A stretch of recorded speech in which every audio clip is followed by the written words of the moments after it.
CBC News. Good morning. I'm Pat Philpott. A single word used by the Pope is being heard around the world. Pope Francis has called the mass killings of Armenians in Turkey 100 years ago a genocide. Neil Coxall reports.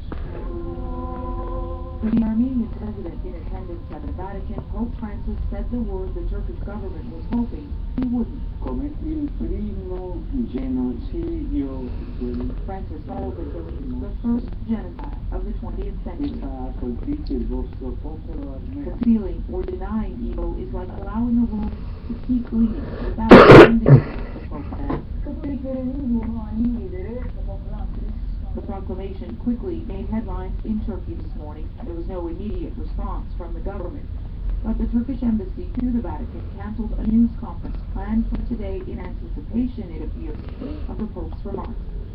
Turkey does not deny Armenians were killed 100 years ago, though it does disagree with the word genocide, insisting the deaths were tragedies of war where Turks also died, and not a calculated Holocaust akin to Hitler's Germany. Nika, CBC News, Istanbul. Barack Obama says it's time to turn the page on old divisions when it comes to America's relationship with its longtime adversary, Cuba. The U.S. President's comments come after his historic meeting yesterday with Cuban President Raul Castro. The two were meeting at the Summit of the Americas. Meanwhile, Stephen Harper has had his own meeting with Castro and has had a change of heart on Cuba. He says his meeting with Castro was a long and good discussion. He says he's become convinced a different approach is now appropriate, even though Cuba remains a communist country. In my own meetings with President Castro, we obviously underlined the fact that we have an important and long-standing relationship. It's a political relationship, a tourist relationship, a commercial relationship to some degree, one that we want to expand. At the same time, we are not by any means unconcerned about the lack of democratic space and human rights abuses in Cuba. Harper initially opposed inviting Cuba to this year's summit because it's not a democracy, and he's had strong words about the Cuban regime. But Harper says engagement is more likely to achieve change in the communist country.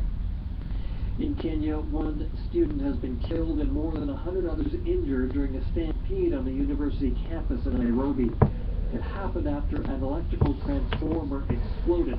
The blast led students to think they were under attack, a sign of lingering tension after gunmen killed almost 150 at another university earlier in the month. School officials say the student who died jumped from the 5th floor of a building. Here at home, the Canadian Coast Guard says all recoverable bunker fuel has been removed from Vancouver's English Bay. Last Wednesday, about 2,700 liters of the thick toxic oil leaked from a freighter that was anchored in the bay. Attention is now turning to the task of cleaning up the tar-like substance from the shoreline. The Coast Guard is asking residents not to handle oil-soaked birds and other wildlife, saying that's a job for professionals. Well, 35 years ago today, Terry Fox took the first steps in what became known as his Marathon of Hope. There was only a dream or a fantasy that came into my head. It wasn't something I knew I would do. It was the night before my amputation when a friend of mine brought in an article of a man showing a man from New York running on one leg, and I said if he could run, I could run. And I said to myself, one day I'd try and run across Canada. Just 3 years after losing his right leg because of a malignant tumor, Fox set out to follow his dream.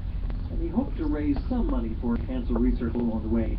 Little did he know then that his dream would inspire millions around the world. They watched as he ran through rain and snow from Newfoundland to northern Ontario and felt his pain when Fox was forced to stop on Thunder Bay because his cancer had spread into his lungs.